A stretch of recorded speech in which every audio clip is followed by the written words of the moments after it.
Welcome to the Banker Lamp. Please enjoy the video. You begin by preparing the device and app so nothing blocks progress.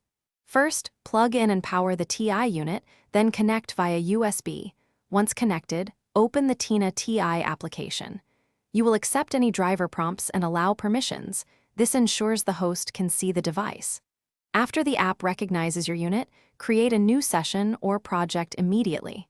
This moves you from setup to action, making sure the interface shows device status and available modules before you proceed.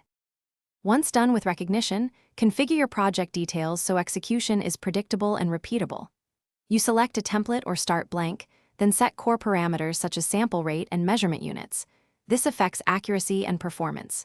Next, assign physical pins or virtual I/O channels and check signal paths.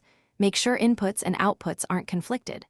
After mapping, load any scripts or pre-built routines and run a quick dry preview. This reveals issues early and saves time before full execution. You finish by executing the full run and watching results in real time so you can stop if values drift or errors appear.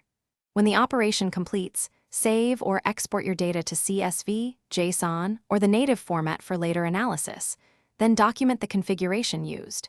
If something goes wrong, try one key troubleshooting step.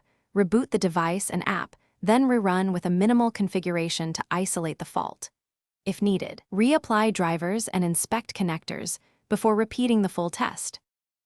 Thanks for watching. If this was helpful, leave a like and consider subscribing. See you next time.